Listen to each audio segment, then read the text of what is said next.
ये तो रिकॉर्डिंग करेंगे। आज हमें खाने का टाइम नहीं मिला।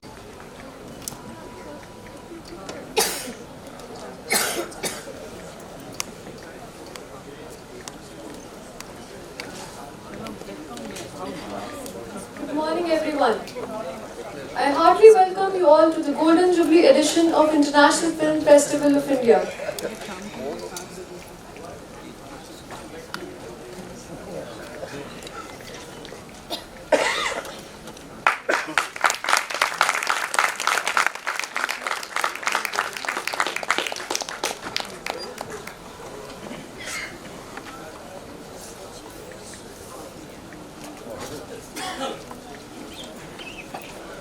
Today's session talks about everything related to filmmaking. Right from writing a book to getting it adopted to the silver screen, the session will throw light on every aspect. No art passes our conscience in the way film does and goes directly to our feelings, deep down into the dark rooms of our souls. Today we have with us such talented director, writers, editor and cinematographer sharing their experience. Our guest today is a no-nonsense director of Bollywood. She is a storyteller who draws her inspiration from two life stories. She is a Filmfare Award winner. Please welcome Ms. Meghna Gulzar.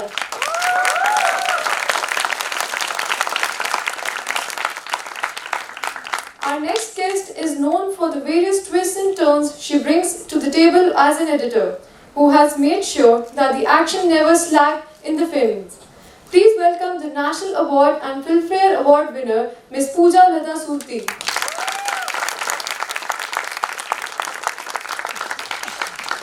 This guest's writing has depth that talks about her inner self.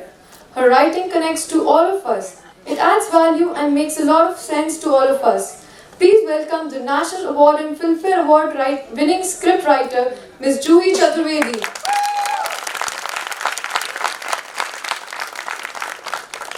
We also have the first Indian to receive Oceania Encouragement Award at the Cannes Film Festival 2019.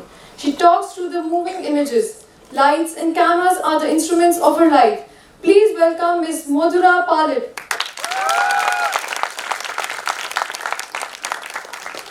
Finally, we have an author, columnist and speaker. She has written several books. She has a deep understanding of ancient Indian history, Sanskrit and Prakrit. Please welcome Ms. Sumedha Verma Ojha. To take this shift forward, we have a well-known editor and film critic. Her understanding of various mediums in media is outstanding. She has a strong connect with the Bollywood industry. Please welcome our moderator, Ms. Madhurita Mukherjee. Now I would request Mr. Chaitanya Prasad, ADG, Directorate of Film Festival, to please come up on the stage and present the mementos to our esteemed guests.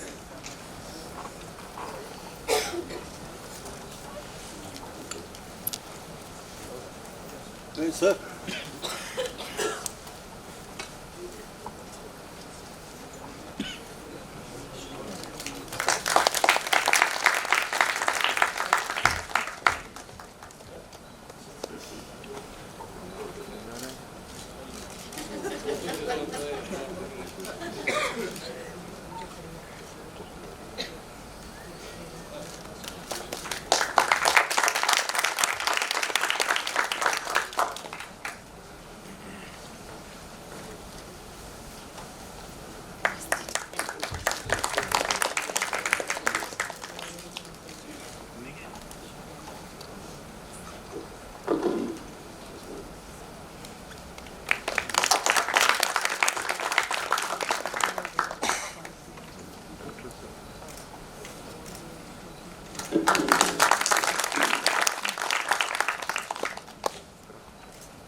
Now I hand over the mic to a moderator to take this session forward. Thank you.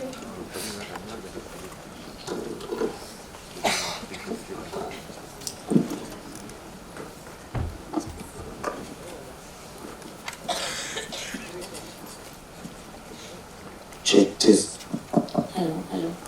I'm audible? Yeah.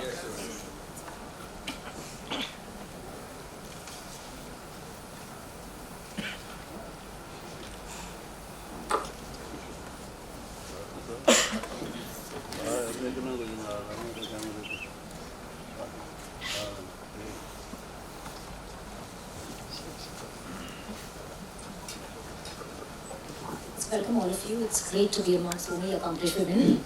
Hello. So that's Meghna. Meghna, you're a writer and a director. And you always said that a story needs to arrest you, totally take you in. And the other parts of the filmmaking, like your cast, your commercial viability, all of that comes later on. So what is it about a story that really ticks you? And there's a question to all of you later on. I think it's the central core of the story, Right. whatever that may be. I'll go back to my last two films.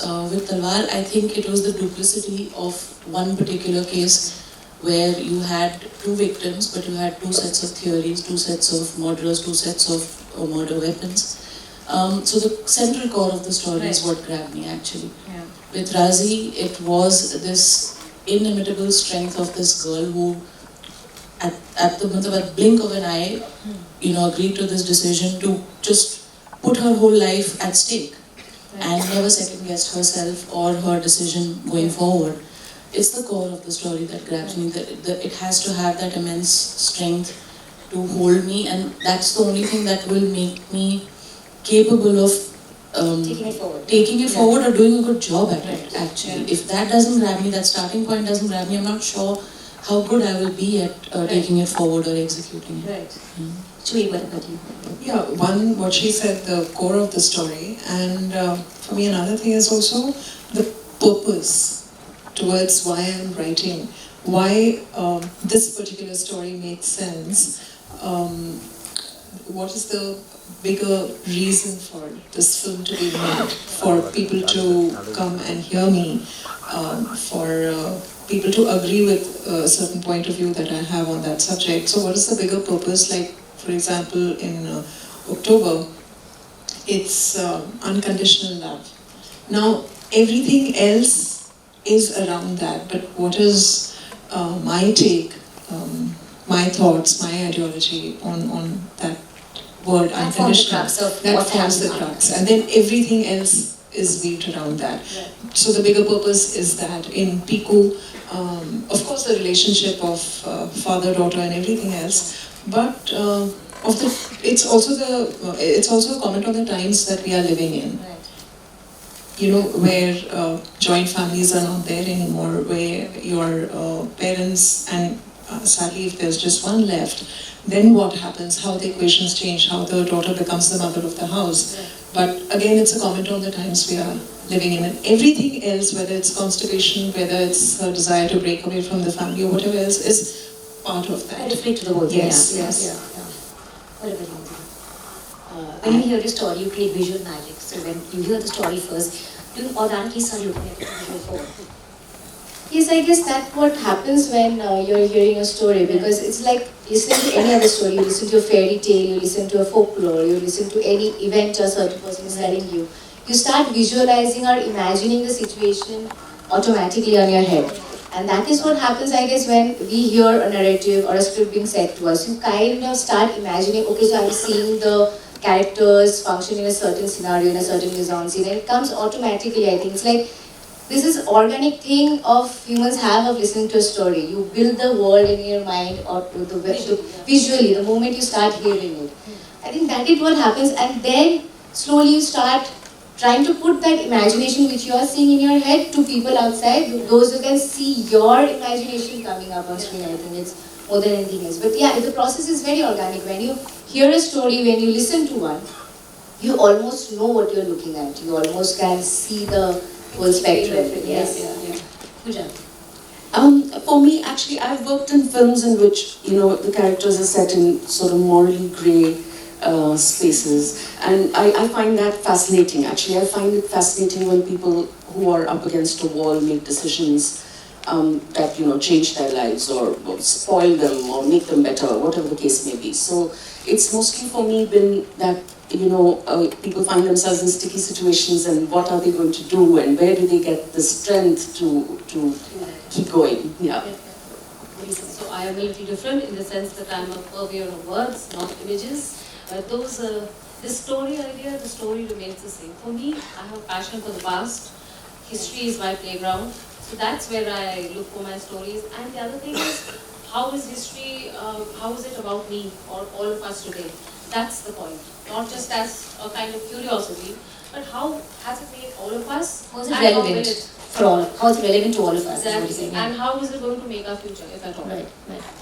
So, all of you here have explored a variety of subjects through stories and movies. But when a subject is very close to your heart, like of real people, of us, stems from society, one of us, or all of us, is the attachment more, and is the process different? You want to start, Shruti?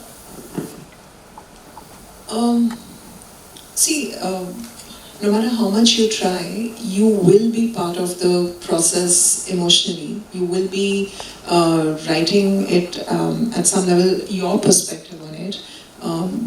Because you are a sum total of the experiences that you have. So all your ideas or immediate references will perhaps come from the life that you've lived, the people that you've met, the places you've gone to. But you can't just, just type down everything what you've lived. There has to be something from that makes sense. Life when it was happening like that as an experience, and on hindsight, in retrospect. So the retrospect is very important. That helps you build a reason to write that film. It is, of course, from your experiences, but there is a slight emotional distance that you have to maintain. You have to maintain. But while I'm thinking about the characters, while I'm thinking about where they belong, how they are, it's a very personal, journey along with the characters. You have to become them. For me, I have to become them. I cannot write as third person. I become Bhaskar, I become Piku, I become Dan, I become Shuli. And then what comes out is a lot more organic. But then when I'm reading, as a writer. That time I'm not any of the characters, and it's multiple existence in a lot of ways. In one day you live a lot of lives, but it is fascinating also. I really enjoy that. Even for you, Razi was based on a real story, and Talwar there was so much more Talwar in the public domain. So you were so much closer to the real subjects, pretty much, right? So how was your process? Unfortunately for me, I can't put the personal into the films that I make, otherwise I'll be in real serious trouble. But I think if it's not personal, it's a projection. You do eventually have to become the character, like Joey said, because otherwise you're not going to find your depth, even while writing, neither while executing. And for a director, on set, your cues are very, very physical and visual. So you sometimes have to even adopt the body language of a man when you're cueing a male actor, right? You need to start thinking like a man if you're a woman, and if you're a male director, you need to do it vice versa. I think the only difference between, for me at least, when I was making fictional films as opposed to now true life, is that there is a tremendous sense of responsibility now that sits on your shoulders, because the authenticity factor is at a premium, and there is no way you can compromise on it. So that responsibility actually makes me work harder, makes the team work harder, and I think that somewhere impacts and benefits the film in the longer run. Thank you. For me, it will be slightly different, because when I'm shooting, say, a fiction, then the process of connecting in that way with an actor is quite... The subject is different. The subject is different, and you cannot really connect while you're doing a visual process. Like when you're writing or you're directing, it's much more an organic process where you're into the character.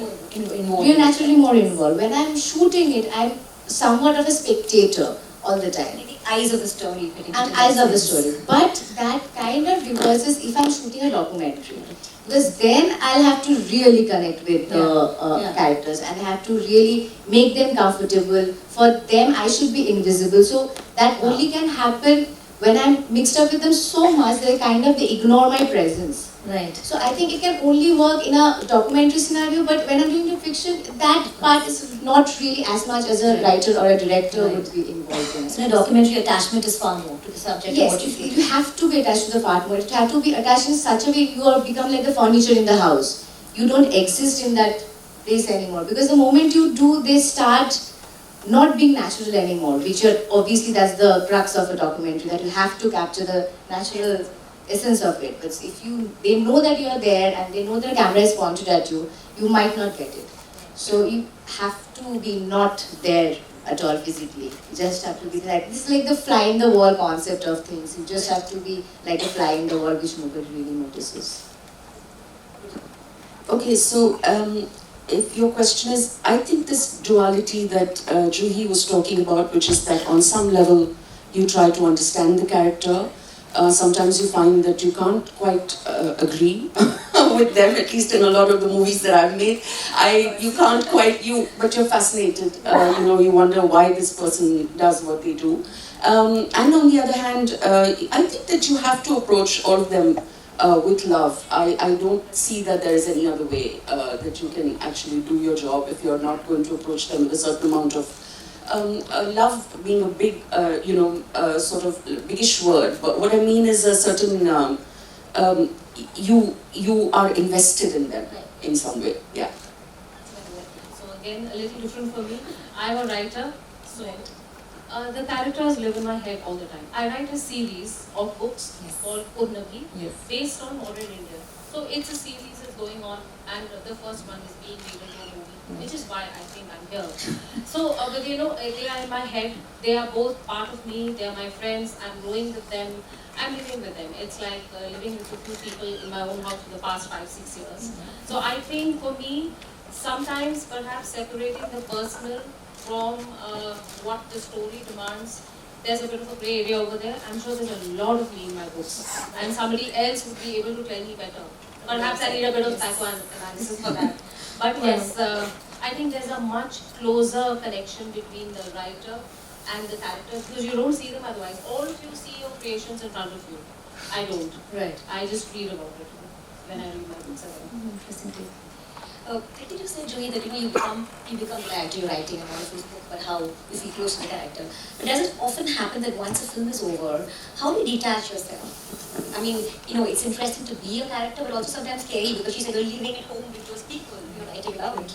It is definitely tough, and the toughest for me was detaching myself from Bhaskar and Piku and Rana, because like she said, they start living around you, and also because of the journey you have with them as a person, what I was before I wrote Piku and what I became after that, the contribution that Bhaskar gave to my life, the contribution that Piku made in my life, it'll be very frivolous to say, oh, they were just the characters in a film that got made, which was shown, and it's now in some or some OTT platform. Because, like for example, that marriage should have a purpose. I didn't think of it before Piku, and not in my conscious mind, I was aware that I'm going to write this. Bhaskar got it out from inside me. So somewhere, you do let go of your existence, and you allow your characters to just dig out such deepest notions from inside you. Someone is sensitive to take over you? Yeah, they do take over you. Yeah. And they do bring out certain aspects which you didn't know existed. That marriage should have purpose. Yeah, it should have, but I don't think I thought about it as much as I thought about it after I wrote it. That what did I just write? And those surprises, and that quality, or that dominance that characters have on you, those people have. I wouldn't want to call them character also. Actually, they're people. They're people. So how do you just leave them? That I don't know them anymore. In fact, I know them forever now. If you want to, sometimes you're stuck in a situation. I do go back and think, what would Bhaskar say? So they do become my guide or help me get out of a situation. So all of these characters you write are part of your conscience somewhere or the other. Yes, so yeah, they do, and yeah, at just work level, perhaps it's easy. I won't say easy, but actors do move on quickly because they have something else lined up. Maybe directors are getting quickly involved in some other movie, but for writing, the time it takes to come to that point, and then cleanse yourself, and then restart all over again. It's a long process, and you have to prepare yourself that okay, now I'm going to dive into this next, and as much as last time. So that little preparation, that's why there's a gap. There should be a respectable gap between, falling in love all over again with a new set of people. Yeah. I actually go through cycles of attachment and detachment with my world, with the characters. I think that's part of the process because I'm a part of the writing process as well. So at that time the attachment is peaking, and then you're in the filming process, and so everything that you have actually imagined and put down on paper with your co-writers is now breathing life on its own. So it's an extremely fulfilling process. Once you have your footage and you're on the editing table, which is also a process, and you would know about this as well, Pooja, that you need to get detached, because then you have to look at your footage very objectively. It's very hard because getting attached comes naturally to them. I think it's become easier, it's become over time, it's become easier. I am not emotional about my footage at all. At all. So then I'm totally assessing, and I will use words like this is crap. Cut it. Yeah, so there is that process of detachment that happens. Then when the film gets put together and you have to begin your other post-processes of sound and music, then you're underlining emotions. So again, the emotional attachment comes back.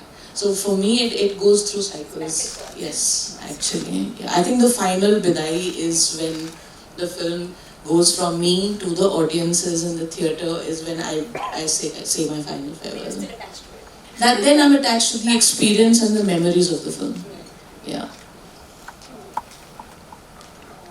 I think that DOPs need to get de-attached much faster because we don't have that time to. Yeah, because DPs usually finish up the shoot and they're hurrying for the next pre-production of the next shoot and going to the other. So I think no, we don't have the cleansing time. So I think we treat it like, oh, मेरा family उधर पे रह गया है, अभी अगले वाले के पास जाना है. I think it's more of that. We are very fast movers in that way. We are not attached to people, But yeah, but obviously when you're shooting, you have slowly that connect to a certain character because you see the personality is getting built on screen slowly and gradually as you shoot. And the whole process takes time. But honestly, we cannot afford to have the time to be hung up on what we are shooting, and we have to be moving very fast to the next one because the next is already waiting for me to start from scratch for them, and if I bring that hangover of the previous shoot, I cannot work in the next one. So I think DPs have to be heartless in a way of that sort, and they really cannot afford to be attached for too long. Obviously you get depressed about the shoot and the memories of it and how things are fit, but little more attachment emotionally than that, I think it's not actually possible for us. Honestly, Yeah, it's just not. You cannot afford to do that. If I think of a certain character back then, that might influence how I'm going to shoot the next actor. Maybe I'm shooting 2 films back to back, which has a character which is close by to each other, which I've shot previously, and the next one, which might have some shades together. If I don't get out of the previous attachment, I won't be able to see this new character in a certain new light. Correct. So I might be like just taking a hangover of that or extension of that and projecting the same character in a certain way, which shouldn't happen, what I believe. So it's better you get out of the zone ASAP and see your new film and new script and new characters in a different light completely. Pooja, you have 2 different levels of attachment, as a writer and editor. Yes. Exactly what Meghna was saying. I think that when we're writing, we're sort of, yes, you get attached to, you wonder what this character will do and so on. Then you go into shoot and, these ideas that are on paper are interpreted by different people, so many different actors, cinematographers, and finally it's on the edit table and now you're looking at it again and saying, Acha, अच्छा सिर्फ नहीं सोचा था या oh it's much better than जो सोचा था sometimes happy times but so it's yes I think it's a attached go away for a bit come back again and then again at the time of post yes I agree or when you're putting the music when you're putting the sound is when you're finally rewriting the film. I think that the film gets written on paper and then it gets written on shoot and then it gets written on the editing table. So it's the same sort of writer attachment detachment that keeps going on. Yeah. Sunita. To me, of course, the attachment is complete. The letting go of my characters would be like a death in family. So I'm not planning to let go of them. And you're But then I'm writing a series, so Right. I don't have to let go. But you know, for me, attachment is important in a different way. I have to let go when the director, the one who's going to make the movie, is going to make the movie with her own vision and in her own way. So that is something which is scaring me. Because I have an idea about what I wrote, which is a very strong one, Right. and obviously it's being made by Ruchina Ryan. So she has her own ideas. We are Right. in conversation and in discussion, but it will be the image which will be important for the movie naturally. Right. I accept that. But that's going to be a tough one for me. I mean, so for It's an organic process. I think that best of luck with that. I mean, I'm sure you'll be good, but Because I am a little scared about that. Because, you know, writing, the image that the words convey would be different for me and different Right, for right. Ruchi. Will the two be the same? Will I be able to live with that? Yeah. So how much creative control do you think you will have? Because the first time you're sharing your work in that sense with somebody else. Well, before I signed the contract, we had a long discussion on this. I wanted to say that if I don't like it, don't do it. She said it's not possible. This is not your medium. Your medium is Right. words. So the last word on the creative concepts cannot be yours. So I agree with the logic of that. Because I am a writer, I am not a filmmaker. So naturally it will be the filmmaker. But Right. like I said, it's going to be a very difficult thing. A different journey for you guys. And I am a little scared about it. So you've said that you're scared 3 times. So may I just tell you, please don't be scared, because having just made a film on a book, I can completely understand where you're coming from.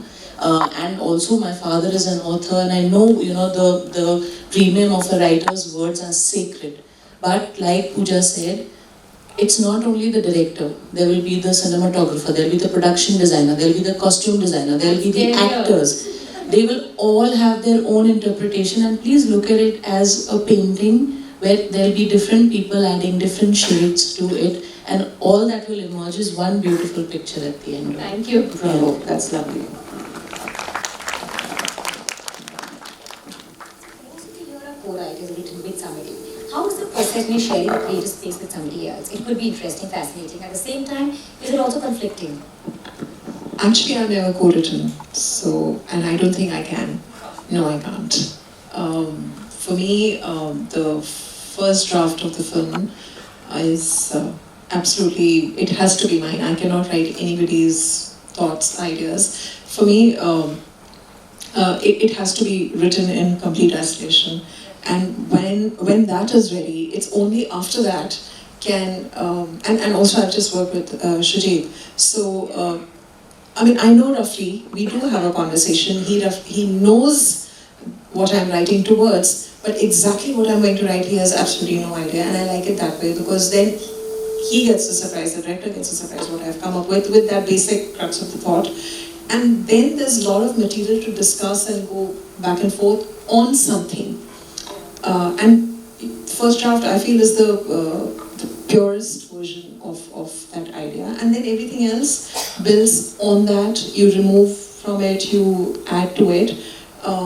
But for me as a writer, I need to know that subject completely by myself first. I'm extremely thorough, completely thorough. Everything, every character, every detail, every nook and corner of that person's existence, everything has to be known to me. Only then I can surrender or let it go. It has to be, it has to come from inside me first, completely. But it's important to listen to what the other person's vision is. So for me, what helps is if I'm in agreement to that vision, then it's like, okay, we know we are on the same page, now I'll disappear and write. That's important for the director, so that after 7, 8 months, 9 months when I appear, resurface, it's not like a shock. It's a surprise. It's a pleasant surprise. That where the journey happened, you know, how that vision was sort of achieved in writing. But that duration has to be completely alone. But you must start on the same page. Yeah, of course. Yeah. That you know that, okay, this is the story idea we are trying to deal with, and you know the basic 1 or 2 characters, but the world around that comes on an everyday basis, everyday journey, and it can't happen that just because there are 2 people in the room, so every day we have to write. Alone also, you know, there are days together when there's nothing on paper. Now, how do you explain that if you know, when you're writing together, because I've not done that, so I don't know, maybe there is a process to that as well, that you have to meet and then you have to write, because you're meeting to write. So it becomes a, you know, there is You said to do together. Yeah. But if you're doing it all by yourself, you can lie down in the process, you'll cry in the process, you'll not eat it in the process, you might not take bath in the process for 2 days, 3 days, whatever it is. You're just living it all by yourself. For me, that is extremely important. I love collaborative writing. I do. I find it extremely energizing. I find it much faster. I think I alone am a very, very lazy writer. And you know, you keep waiting for that one start to come to you, which never comes when I'm writing alone. So for me, it's very exhilarating when I'm sitting with my co-writers and we just talk. And somehow for the last 3 or 4 films, our basic story's already been laid out because it's a true life incident. So we're just sitting and talking कि अच्छा अगर वो ऐसे करे तो, अगर उसने ऐसा बोला हो तो, so that verbal jamming, when that becomes words, we don't know. But that's just how it happens, and I really love that process. And then what we do is that once the first person will take a stab at it, take a start, pass it to the second, and then it'll come to me. Then I will circulate, you know, so it keeps growing with every round that it takes, whether it's a scene, whether it's sequences. So, I mean, I love that process. So also must be creative conflict, right? Well, not conflict, there could be another point of view, let me put it that way. And if it is adding to the story, the script, the character, or the film, and it's making it better, we all just agree. Unless it's a complete departure from what, say, we've been thinking about for a majority of the time, then, you know, we kind of take a vote on it. It's a democratic process. I mean, I thankfully, I've never had an opportunity where I have had to pull rank and say, no, but I'm the director and this is how it needs to be done. No. I completely agree. I've worked in a collaborative space. I wrote my first film or a version of it all by myself. And I remember when Sriram saw it, Ek Hasina Thi. He said, "It is not a screenplay; it's a novella." And so it was, for me, it was a learning curve that I think is still going on. But like she said, I love collaborative. I think there's a lot of jamming. There's a lot of you know, ideas bandied about back and forth. Some days you are amazed at what another person might come up with. But it is, it's all in good faith, it's all in, you know, the film is bigger than all of us, really. So it's just about, you know, coming to, and then you go back home after you've had your chats and everything and try and put it down on paper and then you share. So that's how it's been, that's how my last few films that I've written have been. A lot of people say, Samira, that writing, for all writers here, that writing is a lonely process. Would you all agree for those who write themselves? Absolutely, and I think I am in Julie's camp over here. Because when I write, I take also 8 months to write the basic book, and then I, you know, cut off outside the entire universe. And then one just immerses oneself in that space and writes. So for me, it's really difficult to understand how someone else would be in that space.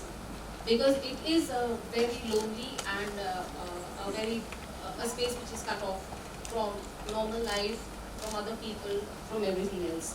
So, and I have not tried collaborative writing yet. Maybe there's something to it. Maybe other people can add something which is not there in me. At the moment, I think I'm like, I also cut myself up.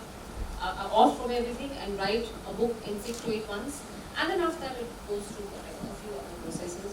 But it is extremely lonely, and filmmakers get a lot of interaction with their audiences, especially the way things are right now. Authors do not really get much interaction with their audiences, but social media helps us a bit. But in the end, you're right, it is an extremely lonely thing. I live in Geneva, Switzerland, and write about India. And believe me, it is lonely. I can imagine. Do we really add to that? More than lonely, actually.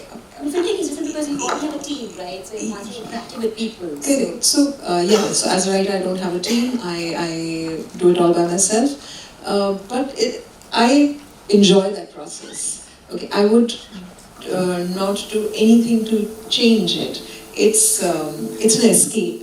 It's dual existence in a lot of ways, because when I say I disappear, I don't disappear physically from the space that I'm living in. The house has to run, things have to be done, your responsibilities, whatever else you do in your normal routine life.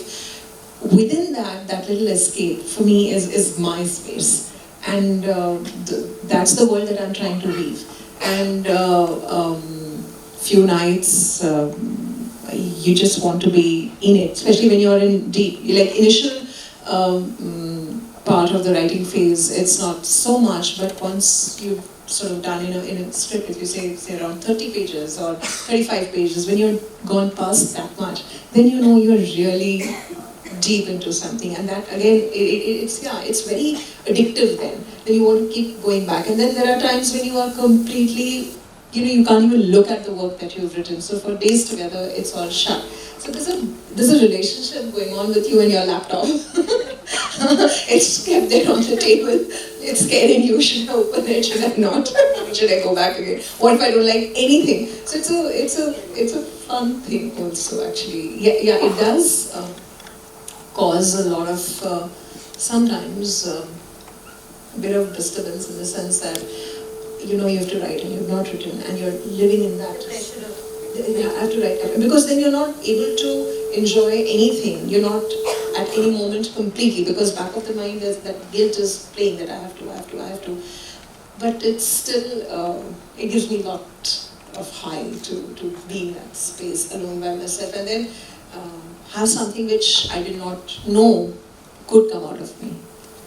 So so it's also a revelation of your own self, and I do it not that I'm writing a film. For me, it's just that this time, let's see what comes up. Yeah, it happens to be a film. It happens to be something that everybody is going to watch. But this is something that I was working already. I was getting my salary already. I was already ECD in advertising, and living that kind of interaction and everything else. But I did let go of all of that, because I enjoy this single relationship. I find it more fulfilling. What is your process of collaboration with a director and a writer? You sit with them and go scene by scene and tell them how you vision the scene, how you vision the movie? No, not really. It's the opposite way around, I guess. For my process, what I do, as I said before, that when you're listening to a story, when you're listening to a script, you already imagine something in your head, right? But then the process comes of what the director is seeing in their mind. So I try to understand what the director and the writer has thought while they were writing, because obviously they had tried to put in a certain world in papers which was there in their mind. And I need to see that also. So if I cannot see the same image or the same world that these two are seeing, I cannot project it. So I need to understand the world that is there in their head already, and then add my own colors to it, maybe. Because that is where I come in. I'm just not a technician. I am also collaborating with them in a sense. So if I need to collaborate, it has to be a two-way process where they have to tell me what is there in their mind. They have to show me their world to me. They have to make me understand what is the place, the mise-en-scene, the colors, the day and night, or whatever it is. And then I can only help them project it on screen. So I need to know. And I think that is where it becomes very collaborative, because then I don't only take and create it. Because then I become an animator, which I'm definitely not. So what I then try to do is add my own color. So they see Shimla में एक पुराना घर which is blue in color. I said blue अच्छा नहीं लग रहा है. I think it should be like dusk and the house should be brown. And the character should come from this corridor which I really like. So that is how we kind of start creating a world slowly and gradually. Adding more dimensions to what they already have created. Yes. So then the moment you start creating that dimensions of things, of how the people are, how they look, how they talk, how they walk, and how I'm seeing them function in a certain space and time, I think that is when the audience would also start to feel the images or feel the movie. It's not about just seeing, right? We're working with a medium which is working on so many of your senses at the same time. So it's just not about that. You have to see the image. They have to see a certain image and feel it too. Yeah. No, it's not connect. It's you have to feel. You have to smell the earth. You have to smell the earth. You have to feel the fear. You have to understand the love. You should cry. You should feel it with every pore of your body. It's just not visual. You're being added on with all the other elements of filmmaking. There's a sound and there's sound design and there's edit and all of that, which is adding on to it. But all of this needs to collaborate and form into an image which makes you feel the image more than anything else. It's not just about understanding or reacting to the characters. If I see this run of Kaj and somebody running through it, I need to feel the heat. When I see it, I need to feel the heat. I need to feel the breathlessness of that person. I need to smell that dust. If I'm not being able to do that, then it means I've not been able to create that world in all its propriety. It should happen because film is such a media that has so many elements coming towards it. It's just not for me to react. Obviously, I will react. That is the whole process. To have a reaction from the audience, be it good or bad. You might agree to what we are showing, you might not agree to what we are showing. Fair enough. But you need to feel it. If you don't feel it, you can never give a reaction. To evoke a reaction, you have to feel it. You either hate it or you love it. If you're apathetic towards a film, that means nothing has happened really. Yeah, you don't care. You just sat through 3 hours of nothing. You have wasted your time. But even if you hate it, that means you have reacted to it. You have felt it. Somewhere. So I think that is where the collaboration happens. The more you collaborate, the more you talk with the director and the writer, you get to build that strength of, the foundations become very strong of what you're trying to say. It's just not hawa mein kuch bol diya, kaisa bhi kuch ho raha and all of that. The foundations become very strong, and the stronger the foundations are, I think you get more convinced as technicians working in the film that we are making this story and talking about these certain people. And the convinced you are, the conviction shows on screen, I think. Add to that as a director. I think we pretty much covered from both sides, but no, I think the crux of it all here is that filmmaking is an extremely collaborative experience, and it's layer upon layer of each discipline of cinema coming together, process by process, and kind of just sitting together to form that one final image that we all then put out to the audience to see. And the more synchronized that is, the better the final product. I was going to say exactly the same thing. I think I would just like to say, as an editor, I feel that so many people's work is, in front of you. It's on the table in front of you, and it becomes your job to make sure that they all look good. You have to make sure that everyone's best is out there for the audience to see. So yeah, I think it's that. It's a bit by bit. It's collaborative. And I think if everyone's interested in the same things for a movie, then I think we should be okay.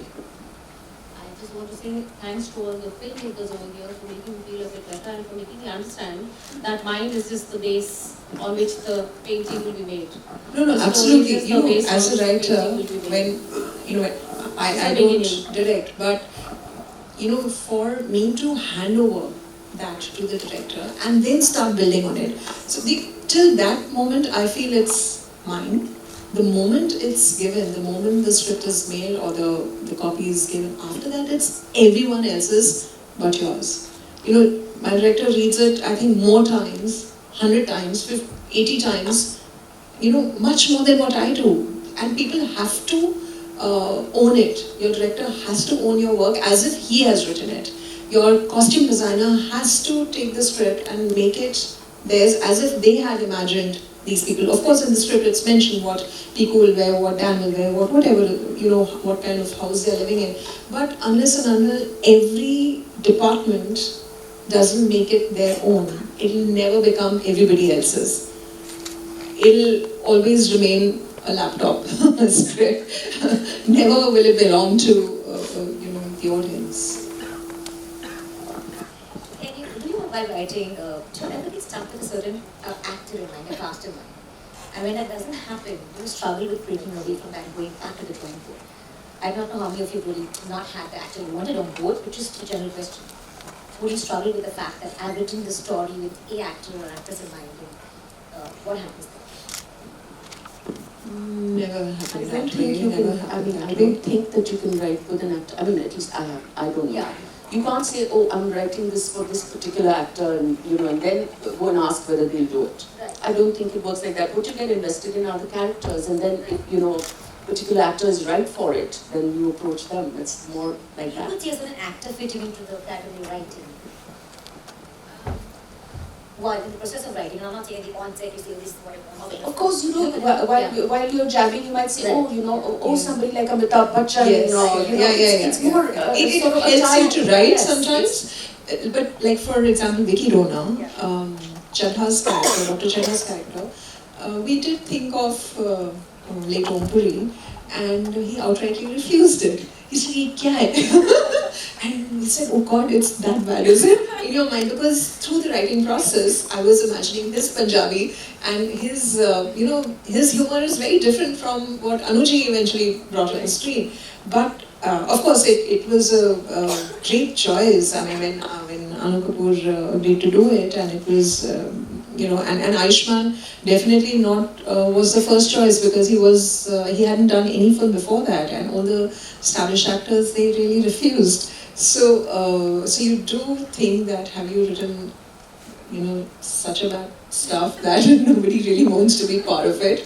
But again, on the hindsight, whatever happened eventually happened for betterment of the film. And Anu Kapoor's humor, I would have not thought. It was still more in, how Omri would have done his humor. But Anuji's presence just made it all so, the energy in the film was completely different then. So sometimes, that change of actor actually is for it just works for the film. But like Rana's role in Irfan's character, Rana, that was written for him. I did think that, if somebody has to do it, it would be someone like Irfan. And so yeah. I think I've no, that's a myth. No, so I've had both sides of the experiences. For me, because I'll also be directing the film, so once your basic character starts taking shape, you've gone like in 20 pages into your script, you start seeing the house, you start seeing the faces, you start visualizing your script as you're writing it, and then when there is, say, one face that keeps coming back to you, then you know that, okay, you're not writing for them, but it's that this is being written and I would like to go to them with this. You don't automatically start putting their mannerisms into your character. That doesn't happen. But you do know that you have an end goal to go to for after the script is done. It happened on Razi with Alia. I mean, as soon as I heard the story, 19-year-old Kashmiri girl put through this, I was like, if this is not Alia Bhatt, I don't know if I'll make the movie. Fortunately for me, she agreed to do it. It doesn't always happen that an actor will agree to do your film. And then you have to look for alternatives, and sometimes those alternatives can turn better than your original choice, and sometimes it can be a compromise. There is no rule in filmmaking. It's like a real free-for-all. You have to just put yourself out there and keep finding solutions on the fly for everything, from writing to casting to budgeting to shooting to executing to editing to post. as much creativity and as much problem solving, finding solutions or at the spur of the moment, and that's an intrinsic part of the filmmaking process.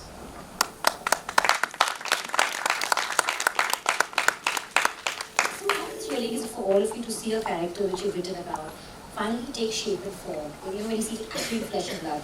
When for you, Madhura, you see through your lens, you've heard about it, you've read about it. You know, you finally see it in front of your camera through your lens. How exciting is it? It's very exciting, yes. Because the thing, I think what happens is, when you're shooting a film, even all the characters and all the people, they go through a certain change. I think whenever you're shooting also, it's not the same thing. It's not always, I think, the 101% that you have written and visualized. While you start shooting, there might be just a little bit of change in the actors, and the actors bring about their own thing also. They add on to the script, or they add on to the characters, and it changes. So you have seen, literally while you're shooting, you know, the character literally grow in front of you. It slowly starts taking flesh and shape and color, and has a nose and an ear and a mouth and all of that. So the process is, it's a lot of fun. So when you finally see it on screen, it's an amazing experience actually to see that. Oh, so we have imagined that person a certain, especially because I kind of move out of that whole post-production process after shoot, and I come back directly at color correction when everything is almost in place. It's like different things. Oh, it's looking like this. Oh, so this guy has this kind of a music at the back. So it's like seeing your own movie for the first time, and you slowly realize that, oh, you have done a very good job or you have done a very bad job. But that is, I think, when it hits you, and also you get to reconnect and re-see the characters, you have this retrospect of sorts. Because you have left the process, and then you are coming back after months of everything being put into place and order and everything. And then you finally sit, and I think that is the first time you actually understand and see your character that you have been shooting in totality. Because previous to that, you only see the fragments of it, and it's like not linear, right? So you see the struggles before, and how they have gone through the struggles later, and their happy modes in the between. So it's also, I think, sometimes it's very difficult for people to actually gauge how the character has moved through the whole film process. And then finally, when you see it at the end, that is, I think, when you finally, you've taken a step back and you're looking at it, and you kind of realize, oh, okay, so this is, for me, a lot of time it happens that I realize how the character has finally become when I see it, when I finally see it in a color correction, something of the sort. Because when you edit a certain character graph, when you put music on it, when there is a BGM added to it, the whole size of the character changes. You know, you see it in a certain way on a screen, and then after it, the whole additions of it, it changes the dimensions and the size and the whole personality of the character. And when you see it, you kind of almost, you realize sometimes that, oh, it was supposed to be like this. So he has turned out to be, or she has turned out to be like this. It's an amazing experience. But most of the time I'm working in independent films, so हम लोग को actor मिल जाता है, वही बहुत बड़ी बात होता है. हम लोग को actor मिलते नहीं है, so we like just go to friends and we just ask कि भाई करेगा तो, and then if he's free and he's kind enough, we'll be like come. And if not, then there's nobody's there, so after a point we see the production designer only acting and then coming back and putting the kettle in the place. So independent films work like this. It's fascinating to see the film when it's finally done. You're just like, oh my god, like really, did this happen? It's really, it's quite zapping. I mean, for me, I think I last enjoyed the film on the adult table. For me, you know, seeing it grown up on the big screen is always a bit of a shock. Yeah, it's almost a child. I have a completely childlike response to it, and you know, I get amazed and intimidated. So yeah. Does it ever happen, you know, while you're shooting, and you see a character, like she said, sometimes change, it evolves. Do you ever want to go back and change something about the character, or some characteristic about the character? I can't say that I have, because I mean, fortunately for me, the way it's happened is that it's always gotten better. Like for example, and I'll tell you, this character will stay with me forever, is Gajraj Rao in Talwar. He was not written the way, I mean, the dialogue and all of that was there, but the nuances and the body language and the small improvisations that he did, you know, those are textures that you can't possibly think of when you're putting it on paper. And even if you do think of them, there's no way that you can very clearly denote it on paper. It's that final step which happens between writing and performance which an actor brings, and it's magical. Yeah, you know, a small thing like Irfan sir playing with the mobile phone, his character on the Lal, it's written in the script. But how he takes it and extends it is that when he's questioning the supposedly accused father, he's never making eye contact. Whether he's looking at the phone or not, he's not making eye contact with that person he's supposed to be interrogating. Now, that is an actor's interpretation and it's magical. You know, so I've been blessed to have those, you know, those improvisations and those things which happen on set, and yeah. Yeah, I completely agree what she's saying, magical. You know, it's really like, you know, जादूगर जो होता है ना, actors are like that, वो आके ऐसे जान फूंक देते हैं, प्राण आ जाता है उस चीज़ में जो लिखा है, what you think is the character, the nuances, everything, these are all words. But unless and until they breathe in that oxygen into it, that prana into the written word, it can never turn out to be, it cannot affect you that much the way it does. Like for example, that scene in Piku, what she's talking about improvisation, where the knife comes out of the car. Now, Bhaskar and Rana, they go on and on arguing and debating about it, and Deepika was slightly lost because Hindi is not her first language, right? So to contribute into that chaos, if it's not written already, what do you do? What do you do to add more to the chaos without really having a dialogue there? So she decided to just throw the knife. Now the moment she throws the knife, these two guys, these two actors, suddenly, and it was all game happening on the set. Like for them, it was like, oh, it was not there, but now that it has happened, what do we do? How do you react to it? So, you know, that magic can happen only on the set.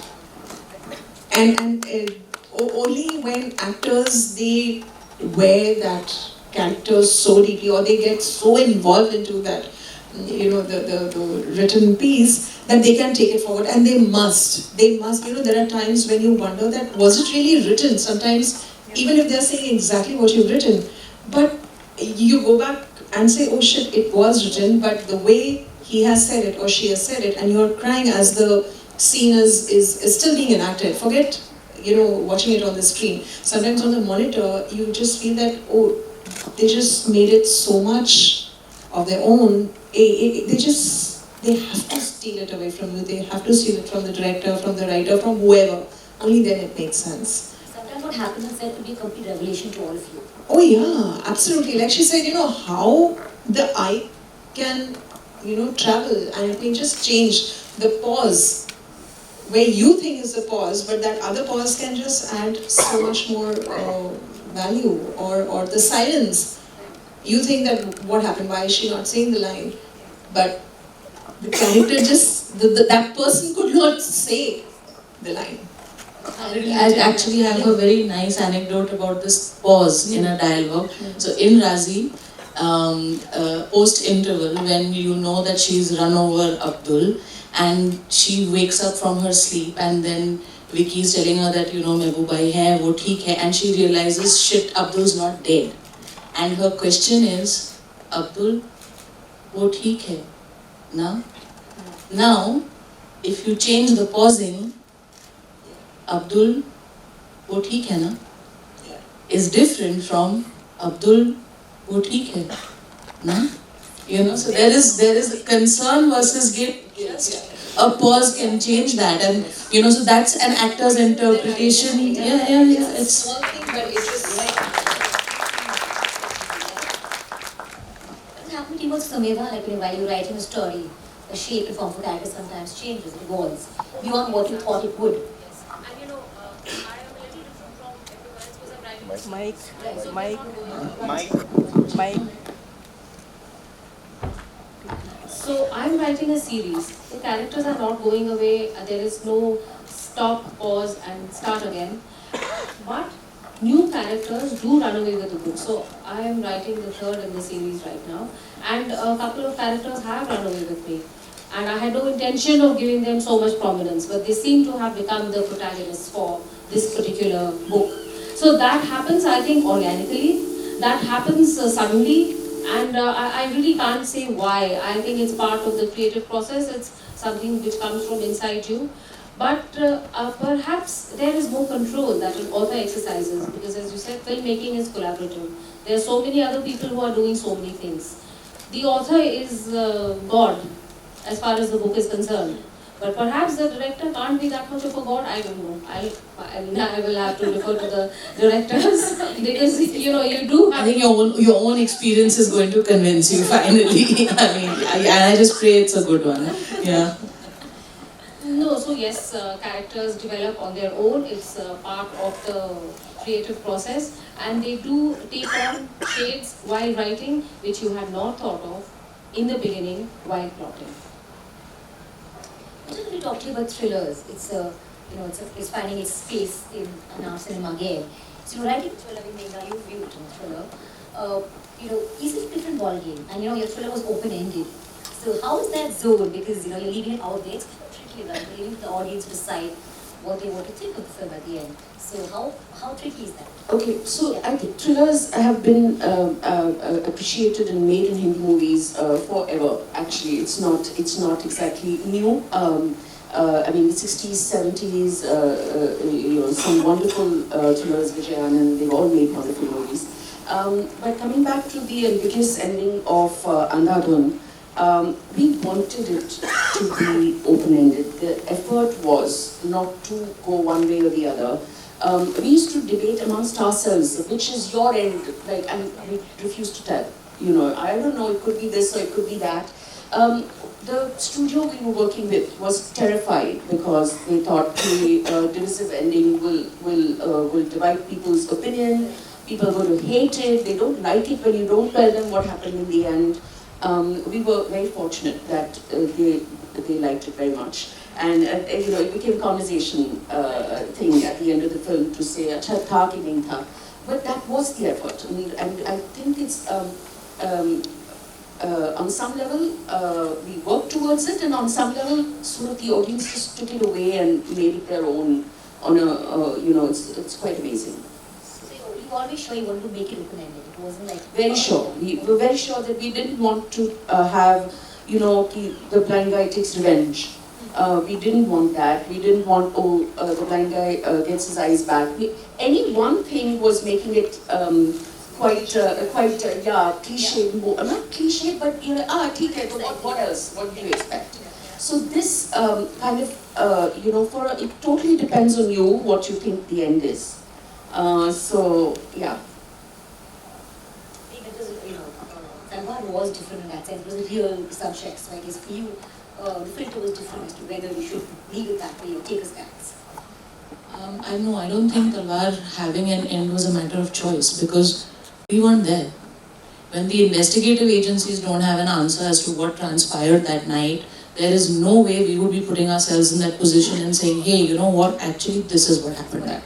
There's no way it would have been done. In fact, like I said, the duplicity of that whole incident is what actually led to the treatment of the screenplay, that we have to show both sides of the story. We have to show the police's investigation, we have to show the first CBI team's investigation, and then of course Vishal sir added that master stroke of giving it that Rashomon treatment, where you're looking at the same thing from two different perspectives. But there is no way Talwar could have had a conclusive ending. No way. You spoken about how we take inspiration from women of the past. Could you elaborate on that? I mean, your book writing is also a bit Yes. So this is a subject from which I can speak for hours, but I won't, don't worry. But as I said, my inspiration comes from the past. It is an exploration not of anyone else, but of myself. Because I am the product of a lot that has gone before. So that's how it started. And what I want to see is, are there some parallels between somebody who lived 2,500 years ago and me. So Meghna, interestingly, my book is also about a spy. The protagonist is a spy in the pay of Chanakya. And she is a part of the group, the team which helps Chandragupta Maurya to extend his empire. So the protagonist is a spy, she's a woman, she has all the aspects of life that I am looking at are also the ones she lives at. So to me the fascinating thing is to find out what's common between me and her, who's also living life, doing some work, following a profession, a difficult one, who has a personal life, who has to deal with colleagues, who has to deal with bosses. I'm putting it all in modern terms. So she has to deal with colleagues, bosses, people, romances, relationships, etc. So do all of us. So the important thing for me, interesting thing, is to see the parallels, and they absolutely fascinate me. Because I've come to the conclusion that, well, we remain the same. Women remain the same, and we do deal with the same things, we do look for solutions to the same problems, and perhaps in very similar ways. Given that I am talking about the same country and the same society a few thousand years ago. So we do look at solutions, and we do look at things in a surprisingly and strikingly similar manner. So many years later, yeah. So many years later. The continuity and the parallels are absolutely amazing. So many of you have written a strong, interesting women characters. Would you like to add to it? It's pretty approximately on the same. The desire to have a voice, I'm sure has been there always.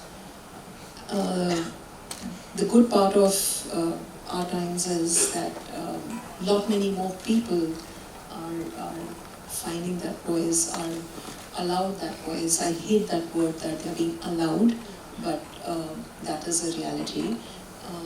In my mother's time, was she allowed this absolute freedom of speech in her bedroom? Yes. Venting out to her friends? Yes. But on the dining table when everybody else was speaking, was she allowed?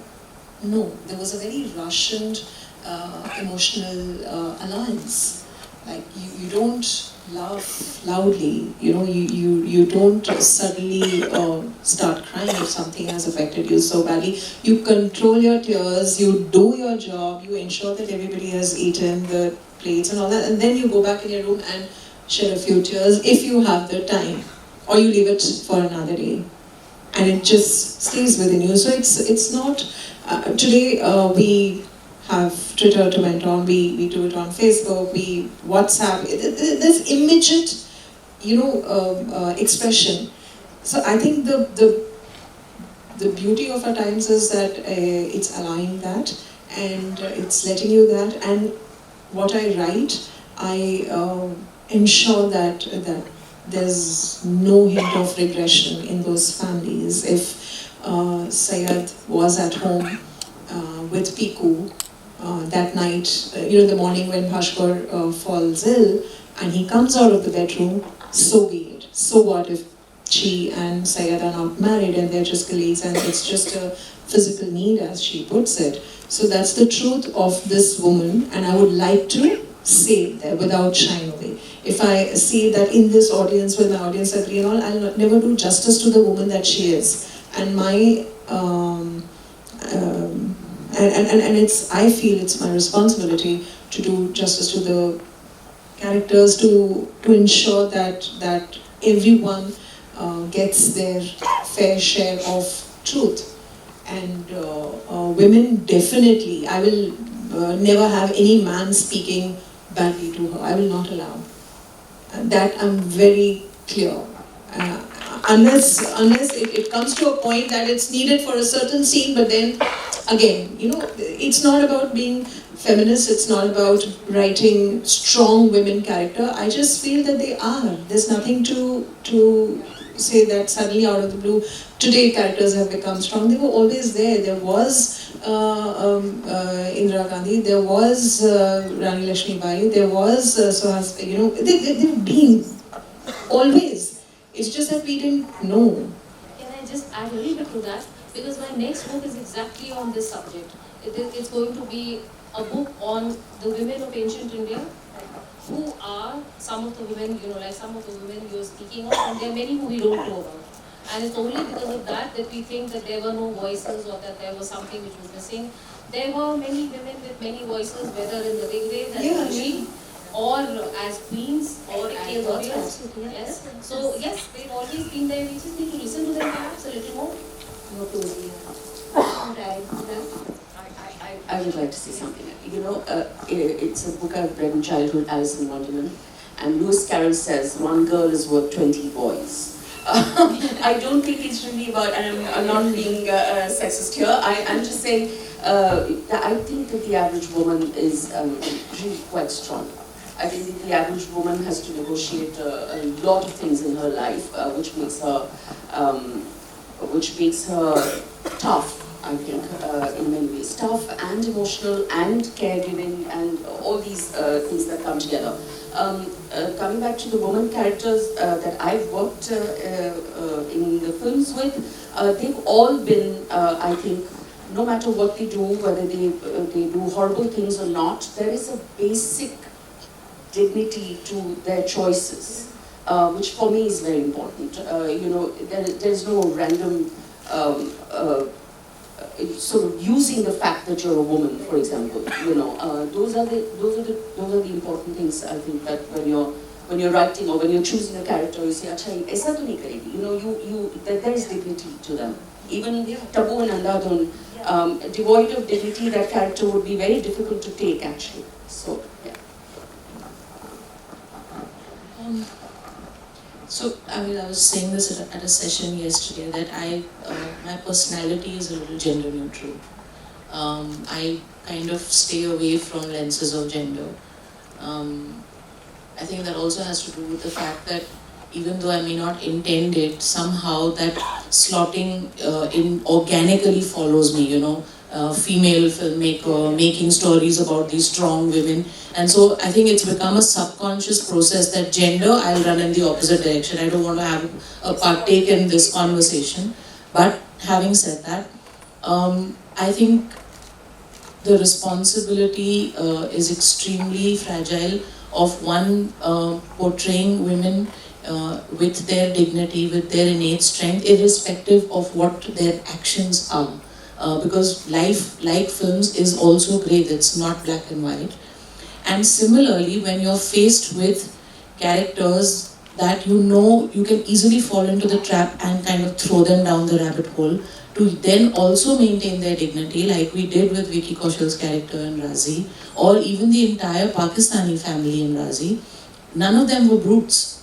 They were all very, very dignified, distinguished and affectionate human beings, and they happen to be Pakistanis. So the responsibility on anybody working in films, because it is such an amplified medium, is endless. I mean, whether it's the writer, whether it's the director, whether it's the cinematographer, an angle of how you take a shot can change the language of the scene.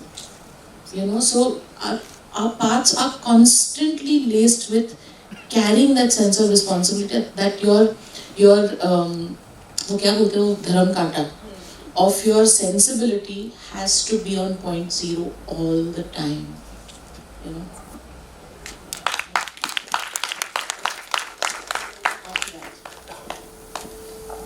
Yeah, what she said is absolutely true, because the thing is, especially when it comes to me, when this thing is like this women DOP, I don't understand the problem, as if I've done something huge. We read a story about how it was hardly to convince someone to actually do the job. Something that basically because camera, right? Yeah, I happen to be very underweight to people, so I am this petite and short woman. So a lot of times it so happens that it used to happen initially when I used to go and talk to a director or somebody, like especially the production people. They would look at me like, "Can you lift up the camera? And how many shots of handle do you want in this film? Is the whole film handled?" Like, no, so what is this question coming for? A. B is, can lift the camera? Is completely my problem. I am well fed. I have quite a lot of strength. I can do that. That's secondly not your problem. C is, lifting up a camera is not like being a coolie, right? It's as a technique to lift up a camera. You don't lift up the camera and stay on your shoulder for 12 hours a day. So all of these points are irrelevant. Have you seen my work? I said, no. Good. See my work. See if you like it or not, and then get back to me. Don't ask me what is my physical strength is. That is not how a certain job is, categorized or whatever. And the problem is of this women DOP. When did this job become gendered? Where was it written that a woman can't be a DOP? Woman writer, woman director, woman DOP, woman editor. We have to start saying male director, male writer, male DOP. We need to start sorry. Exactly. But we really need to start doing that now, because I mean this unnecessary spotlight is just getting Especially the 8 I March actually scene. had people approach me and say, we have a woman character in this film, तो हमको थोड़ा sensitively बोलना, I mean, बोलना है इस character, तो ये आप लिख दीजिए. And I'm like, Doesn't mean a man can't write as a character. I mean, some of our most beautiful songs have been written by men. Our most beautiful music, your father, I'm a great fan of. So sensitive, so beautiful. I think sensitivity has nothing to do with man or woman. It really doesn't. Nothing has sensitivity, physical prowess, your thinking capabilities. You're capable of you're either a good filmmaker or a bad filmmaker. You cannot be a male filmmaker or a woman filmmaker. Gender has nothing to do with what you're doing. 8 March, 1 week before 8 March, those are all phone calls. How does it feel to be? You can expect women to carry like weights and water from 6 kilometers and work and take care of a household. You can expect women to bring up your next generation and make them perfect human beings, and you cannot expect them to take a good shot on a camera. That's the easiest thing to do. You put women in much harder work to do. So yeah, I find it very funny, and I don't know, the way we ungender things and we not look at this male-female thing, that is, I think we have really hit sensibility in its core. Till then, we're not really sensitized. So next year this panel will have one female writer, one male writer, one female director, one male director, and so forth. That's changing, right? That is changing. Yes, that is Perspective changing. has changed, like we all agree with you. Yes, that is changing, but we have to go a lot farther away than to do that. Bombay now has a lot of women DPs, which I know. Actually, in India, we have this collective, and in that, we are almost a stronghold of more than 100 women DPs working. But somehow the representation is never there. We are never talked about. It's like there are 1 or 2 people who come into the spotlight, and it's like oh, she's a huge entity which has somebody like she has just popped up from, she's an alien or something of the sort. It's not the case. Women are working pan-globally and pan-India, but somehow it's kind of ignored, or not really talked about, and even still dealt with something which is being done amazingly. That is one thing. Deal female DOPs as any other DOP. And then you will see there's so many of them working. The moment you start spotlighting few of them, that is when it shows that you're trying to project it in a different way. The moment the rest Not of for the work, but for the gender. For the gender, the moment you start, de-glamorizing the fact that she's a woman DOP, you see that there's a lot of amazing women working behind the camera already right now. Yeah, absolutely. Yeah. Also, I feel, the failure, forget the success, until there are times when things will not work out.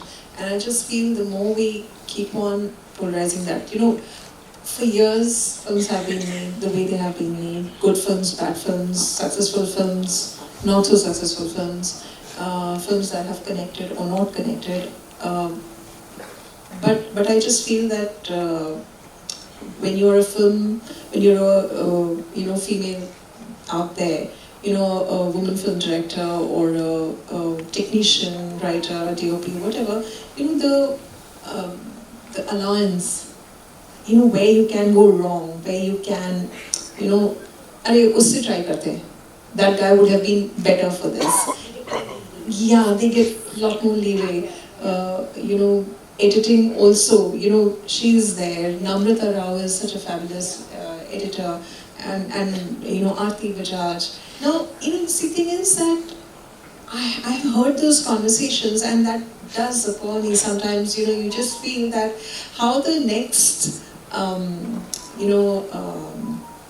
person जिसका नाम लिया जाता है कि उससे try करवाते, is not another woman. Sometimes it's always a man. It quickly replace the woman with the man, and I just feel it's a little unfair. I have personally not experienced it, but when you hear it around in your environment, it just seems that if you goof up, then for quite some time you are that goofed up person.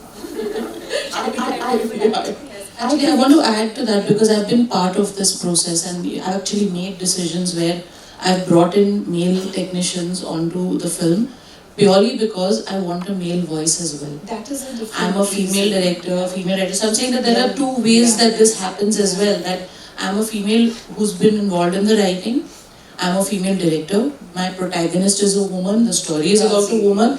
I need a male voice. So I want a male lens to be looking at my footage. For my film on San Manik Show, I was very sure that I wanted a male writer to be part of the writing team. Because otherwise, where is the male voice in the script, right? So sometimes you do have to put on the lens of gender, but it's important to do it for the right reasons. Yes. Yeah. No, I was just going to say that I think that it becomes part of our responsibility as well to find the spaces where you're going to be treated equally. I don't think that you'll be treated as an equal everywhere you go. Sometimes you're fortunate you work with the right people. You work, you form relationships which are taking into account the fact that you're a woman and this is the work you bring to the table, and are absolutely okay with that. It's not, you're not constantly reminding yourself, "Okay, I'm a woman sitting in this room," I wanted to say was that agreeing with what everyone is saying, but I still feel that there is a special way in which women look at things. Because you also said there is a male voice and there is a female voice. So there is a special way in which women look at things. It's just that we should not glamorize it or make it special. There's a female voice and there's a male voice, and both have an equal role to play. But sometimes a person can have both voices. A man can have a very strong female voice and a woman can have a very strong male voice as well. It's having the right aesthetic. It could be with a man or a woman. In Andhadhun we have a small little, it's a small little thing, but in Andhadhun we have a scene between Ayushmann and Radhika Apte, and she doesn't know that he can see, and they're in his house, they're wet, and he goes in to change, and she walks in and she stands there at the door and she gazes at him. So for me I was so happy with that, because it's just a little moment of the female gaze, which it's just the way she's standing there looking at him that makes it sort of pertinent, really. And he can't react to her gaze. He That's the can't. best part. I just loved it. I just loved it. Should I take my pants off or not? So there was a point, for the longest time, you knew a movie film director, maybe these are the actors. Today, you know the writer. Audience is interested in knowing who is the writer, who is the cinematographer, who the editor. These names are known. Is that a great change for this? I think if you ask me, if there's the best plus side to social media, this is it. That the metadata of a film is accessible to a keen audience that wants to know. Really. I mean, for me, that's the one plus side of social media. Yeah, also, I feel as a writer, I can't just randomly say, oh, my name should be there, or everybody should know who I am. No, that cannot be the starting point of writing. I think it is, you have to be consistent as a thinker. One film after another, after another, after another, and eventually your portfolio does speak for you. Your thoughts do speak out your name clearly. You don't have to. That cannot be the starting point. And Salim Javed were not made overnight. They are who they are. There's a the number of films that they have done. Gulzar is not Gulzar just one song and 3 songs, so 1 film, 2 film, 3 film is nothing, really nothing. And if writers start taking that kind of responsibility on their head. Like, I am an equal stakeholder. If it gets bombed, I'm part of it. If people reject it, when I say bomb, I don't mean in terms of box office. I feel if as an idea, as a thinking, if it is not accepted, then I am at fault too. It's my responsibility too. So that kind of, so when you are willing to put your neck out there, it will, you know, for all the good reasons, bad reasons, you should, I feel, you know, take that onus and accept it humbly that I think even in the script it went wrong. You cannot always that, oh, script to theek thi, but you know how it is. These are very easy things to say. You know, nobody really cares about. No, you please go back to the first draft of the script or the shooting draft. There a writer can spot the difference, argue, fight, debate, whatever it takes, create a scene, but don't let wrong things go out there and just say, you know, that nobody listens to. No, that much you have to exert yourself. You're not here to just make friends and be good to everyone and all that. You are saying something, and that you have to stand for that, and then automatically you will be heard, your credits will be in right place, I feel. But uske pehle kaam to karo. Yeah. Yeah, because you need to have that body of work, as you really said, because consistency and, you know, having the trajectory of work over time is very important. If you're like great in once or twice, it's a fluke. It's not like that you really have the craft. If you're putting a craft, you will be there consistently over time, and time will say that you're here to stay. So I think being great about what you do, having confidence in what you do, and practicing it very seriously is only going to help you, you know, stay. If you really want to stay for a longer time. Because if you're not serious enough and you just think that, okay, I've done this one project which is brilliant and the second project is brilliant and I'm laid back and then everything goes for a toss, it doesn't really matter anymore. Then you become this one film wonder thing. So if you really have to stay and make your craft show, to have your language there, you have to be consistent. You have to have it over a longer period of time, and it's a practice. It's a way of meditation, I guess, but then that is how it is. You need to sustain, and that can only thing that can take you forward is confidence in a craft and practicing a craft. No, but just to add to that, that doesn't mean that if you're a first-time writer or a first-time DOP or a first-time filmmaker, you should not be taken seriously because just no, because obviously you should be. That is anyway. But thing is that what you stand for eventually is what your work will speak of you. Eventually through the work. You don't need to do anything. You just have to write it well, you just have to shoot it well, you just have to edit it well, you just have to do your bit. And everything else, I mean, truth is, the beauty of the thing is that universe cannot deny. Provided you do your bit.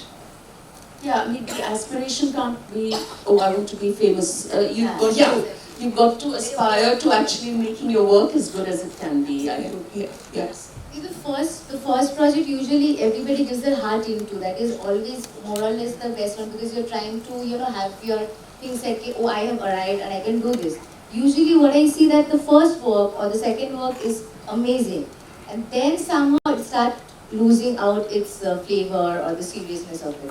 What I meant is that if you really want to have yourself taken seriously, you have to have that craving to do well continuously. Every time you start from zero. Every film start from zero. Exactly. Time is at the foot of the hill. So time for just last two questions. I'm going to ask all the writers that are over here, do you ever face a creative block? I'm sure we all do. And what is it like staring at a blank laptop screen or a blank sheet of paper? I do everything else other than writing. Like, you're meeting everyone, people you have not met for months together or years together, and chalo aaj usko bhi mil ke aa jate. You know, I mean, there are days where you just can't write, and I don't write every day.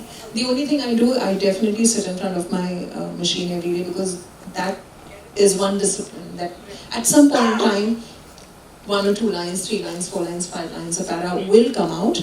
But the only discipline that I have, that I will sit in front of my machine every day. Am I going to write every day? No. Are all the days as productive? Absolutely not. So there is no one way of doing it, but blocks, yeah, there are days where you think that, did you really write all that you've written? Are you really capable of writing anything? You look at the screenplay again and say, oh, how did I write? How did I write? But you forget what you were doing to get that, and that's the beauty of it. That none of your prior written work can help you for the next one. Next one, you again start at zero, and again you start telling yourself, okay, I have to go through this, and it's quite enjoyable actually.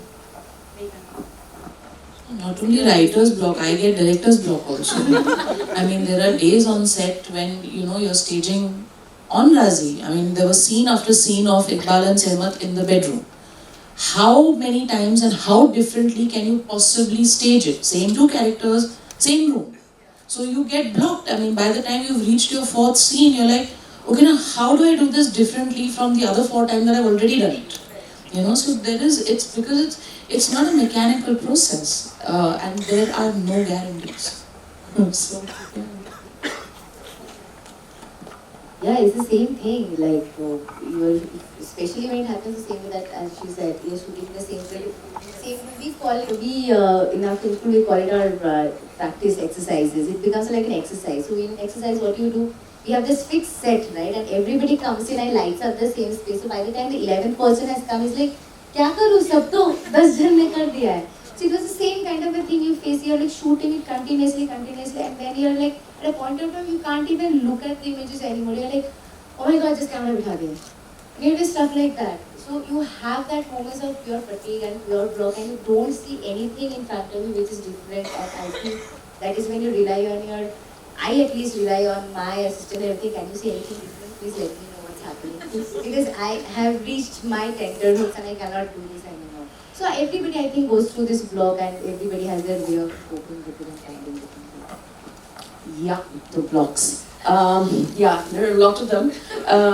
But also, I wish I could be more disciplined. I think that the discipline of sitting in front of the computer and writing anything, I don't have that. I start playing bookworm in front of my computer, and then I can play for hours. So, but I work with a very hard-working writer, Sriram Raghavan, who writes every day, and I wish I could do the same. I don't. Strangely enough, I never suffer from writer's block. So it's just there inside my mind, fully formed. All I have to do is put it on paper. So it has never happened. That's quite amazing. So I don't know. That's for books. For articles, yes. I'm also a columnist on history. So for articles, yes. But for the creative process of writing, I have never suffered from any block. It just comes out and finishes. So I don't know if I'm strange or just bad. Okay. Yeah. Lastly, could you just ask your, what has been your individual inspirations? Each of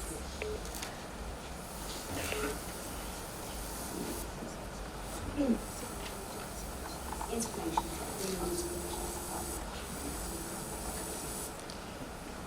Many things that inspire me. Many things. The environment that I grew up in is inspiring. The conversations that I had with my grandfather, they are inspiring. Some of the teachers I met were very inspiring. So it's not just one thing I contribute that everything is because of that. I think one thing that has been greatly inspiring for me is the trust that my parents had on me when I was growing up, when I was still in Lucknow in college, and to let me go to Delhi. That was a very big step they had taken, because nobody else in the family had left the city and gone to another city, lived by themselves and worked. So for me, that trust was, I think, the most important thing, and I think all my life. So far, I valued that completely. And when I say trust, of course, I had my, share of, boyfriends and this and that. All those little lies, white lies, were fine. But there's a bigger thing. That trust is something else I can't explain. That okay, you're going there, but you will be fine. And to tell them that don't worry, I will be fine. I will be fine. And then you have to work every day towards that. And I've just done that actually. And beyond that, I think their trust. Yeah. I get inspired by life. Yeah, everyday existence, your life, my cat's life. Yeah, there'll be something that will pop out of somebody's life, something new every day. And, it's an ongoing process. I can't, and I hope it never stops. Yeah. Yeah, I think it's the same because there's a lot of factors that inspire you while you're growing up, your friends, your family, your teachers, and instances that you've seen, the films that you watch. I think everything kind of culminates into creating that inspiration per se that drives you to do something that you do. I think I get this ability to come from the wrong end, besides being my inspiration. How I've been and how the people I've met and the things that I've seen, all of that has contributed to whatever other people do. Yeah, it's the same life, really. My 12-year-old son can say something that will inspire me, or what you're looking for in everyday life are the little enchantments, the little things that make you say, smile, or think, or cry, or, a piece of music, anything. I don't know that there is any one thing, any one formulaic thing that you can say, this is my inspiration and therefore this is the work I do. I don't think it works like that. The past inspires me. I want to bring it to the present in all its beauty and colors for people today to enjoy. And everything in the past is my passion. In my past life I was a commissioner of income tax. So I resigned and I now follow my passion, which is the past. So everything about the past, broken stones, stories, people, sculptures, books, poetry, everything about the past inspires me. It's a lovely conversation. Thank Really you. inspired for you. Thank you for listening patiently.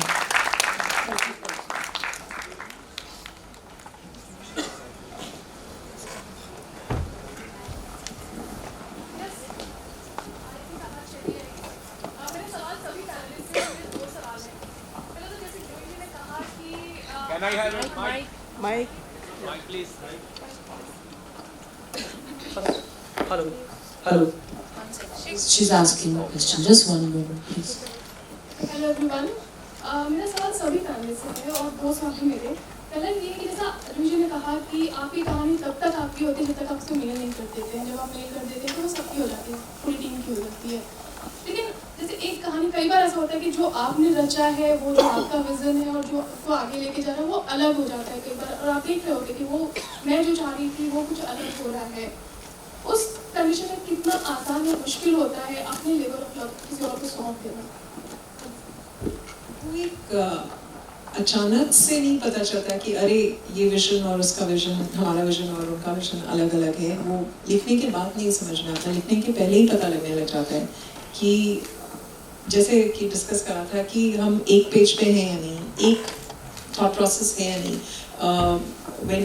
जब हम middle life discuss करते हैं, middle Claas India को discuss करते हैं, क्या हमारे point of view same है या नहीं। जब हम वैल्यू सिस्टम डिस्कस करते हैं बच्चों का, किस तरह से उनके संस्कार हैं, किस तरह से उन्हें पालना बड़ा करना है, वो सब सेम है या नहीं।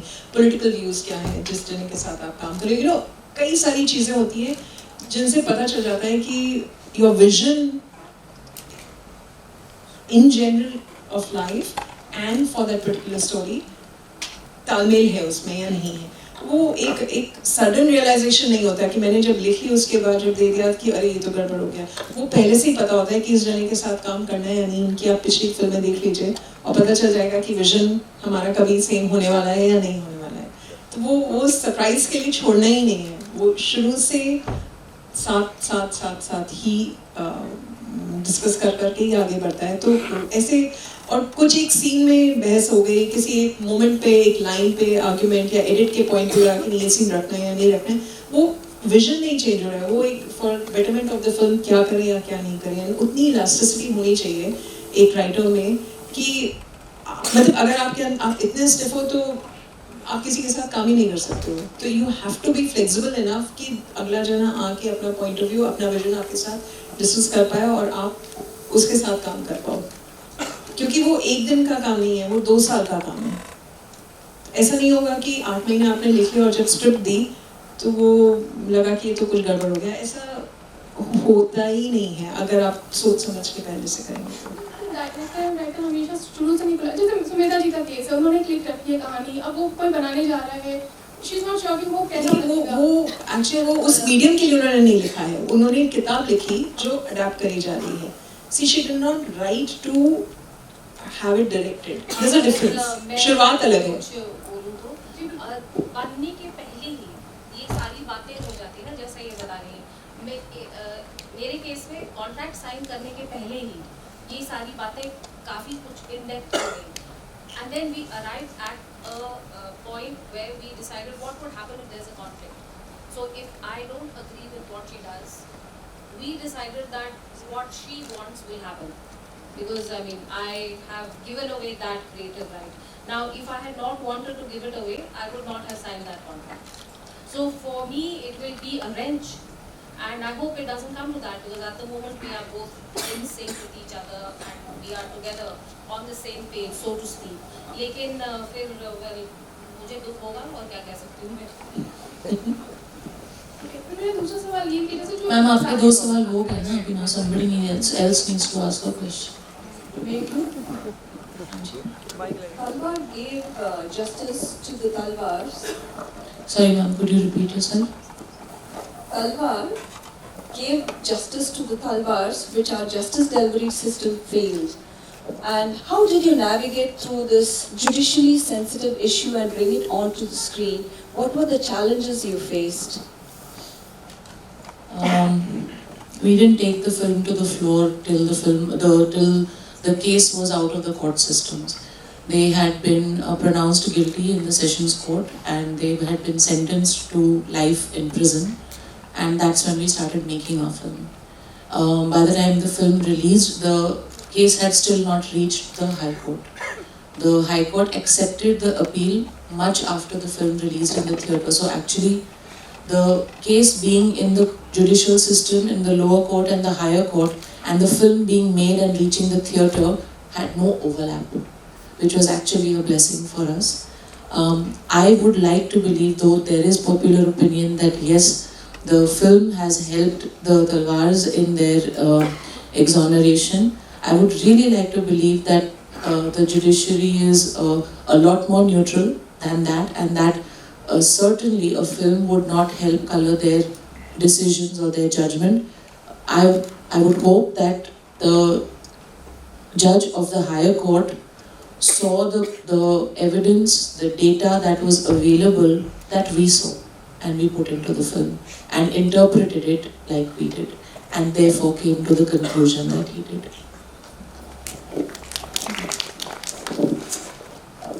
I have a question. 2 questions actually for Jogi. I'm a senior copywriter at an advertising firm. I wanted to know about your journey from going from an ECD to filmmaking. Also, how do you find it, how easy or difficult is it to sell a film like October, the script, which is almost like a story for an independent cinema, to a filmmaker? I mean, it was sort of fortunate for you that you find someone like Jit Sarkar who has this balance between mainstream and independent cinema. But if not, how difficult would it have been to commercialize that idea? First question, advertising to filmmaking. I was fortunate. I was with Ogilvy for like almost.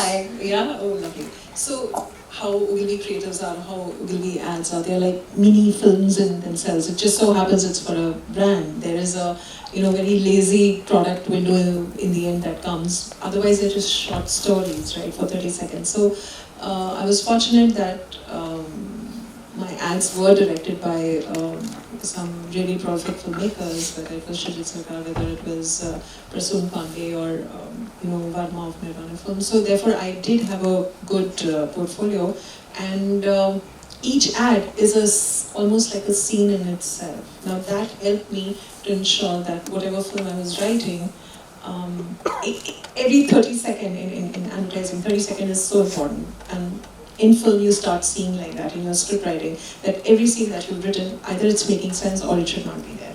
So that kind of self-critiquing started happening. Or socho. Now this is the mantra of Ogilvy, right? Abhi nahi aaya. What is the idea? What is the idea? What is the idea? So those things have been I would say that was my schooling. And I applied whatever I learned over there into this. All those crazy researches that we went for, because I was working on levers. So that really helped. That was observation of people in all the Bihar states of the country. That really helped. Secondly, how difficult or easy it is to sell a script like October. You don't. I would say it'd be very difficult, but to say that people are not evolved enough to understand, that will be really unfair, because even if it is 10 people out of 100, even if there are 10 people who get it, it's fine, because not all films are made for everyone, right? And that's your decision as a writer or a filmmaker, that irrespective, I want to say this. And yes, I was lucky that Shrijit gave me the brief, and I ensured that it turned out, in terms of writing at least, it was decent enough for him to go ahead and direct.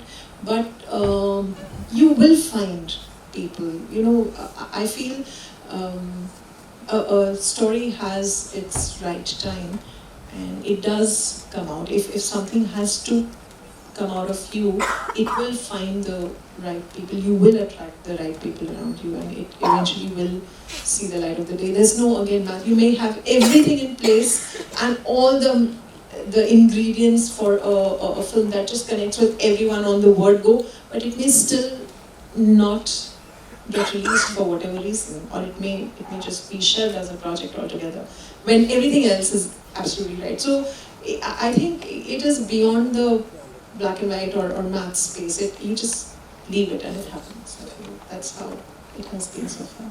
We'll take last questions. Good afternoon, ma'am. Good afternoon, all the beautiful panelists present here. And my question is for my favorite Meghna ma'am. Now, what is that craft that a director should keep with him while directing his film, according to you? Like Honesty. Yeah, honesty. Okay, thank you so much, ma'am.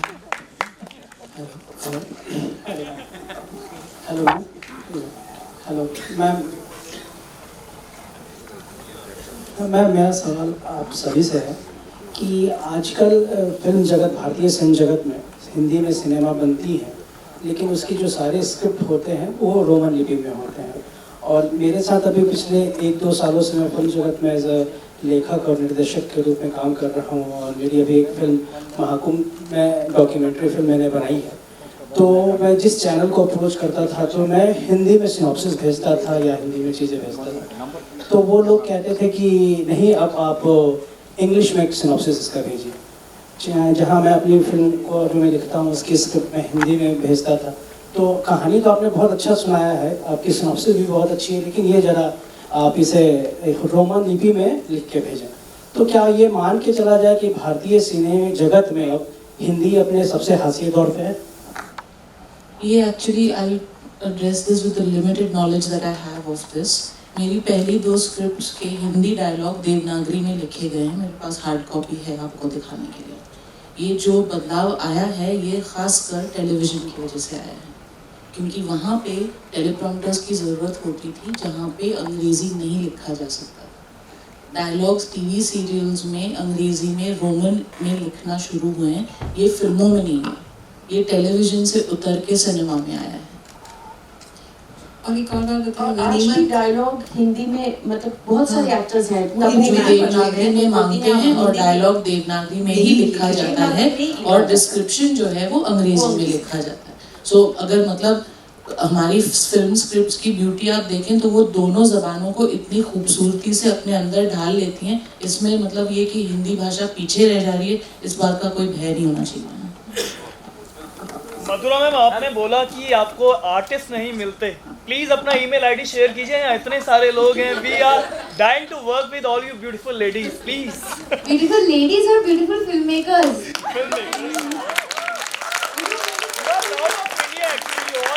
You all are proud of India. Yes, really? you should. And इतना सारे actors हैं तो please आ जाओ, फिर सबकी Email बात ID, करते email हैं। ID. We need a lot of them. Sure, I'll give it Please, to you. looking forward to it. Please. Ma'am नमस्कार। मैम मेरा एक सवाल है, मेघना मैम से है। मैम जो नए फिल्म मेकर हैं, जो मतलब अभी अभी उद्यमी हैं, नए हैं, उनको अगर मूवीज बनानी हो, बना रहे हैं, तो उनके लिए क्या स्टेप होना चाहिए, क्या प्रोसेस होनी चाहिए? क्योंकि उन्हें वो सब चीज़ें नहीं मिलती। जैसे आज हमें इफ़ी में आकर आप सारे एक जगह मिल गए, एक छत के नीचे मिल गए, तो उनके लिए क्या कोई मतलब डायरेक्टरी है जिसमें वो सब चीज़ें कुछ मिल जाए, थोड़ा आसान तरीके से हो जाए? ना कोई डायरेक्टरी है, ना हम यहाँ खड़े होके हमारे कॉन्टैक्ट और ईमेल्स आपको देंगे। लेकिन आपका सवाल जो है वो बहुत जायज़ है। अनफॉर्चुनेटली हमारी इंडस्ट्री इतनी फॉर्मलाइज्ड और स्ट्रक्चर्ड नहीं है कि मैं आपको बोलूँ कि आप ये एक पॉइंट पर्सन के पास जाइए और वो आपको डायरेक्ट करेंगे कि आपको किसके पास जाना है। But having said that, the easiest way is get in touch with the assistant director community, the second year community who are already active in the industry. Through them, get into a film team or a writing team and work your way up. Don't think कि मैंने direction का course किया है तो मैं शुरू ही film बनाने से करूँगा। आप असिस्ट करने से भी शुरू कर सकते हैं, आप शॉर्ट फिल्म बना के भी शुरू कर सकते हैं। ज़रूरी नहीं है कि आप फीचर फिल्म के डायरेक्टर होके ही अपनी शुरुआत करें, है ना? The point is, you know where you need to end. It doesn't matter where you have to begin, right? Thank you very much. Thank you. Sorry, but thank you.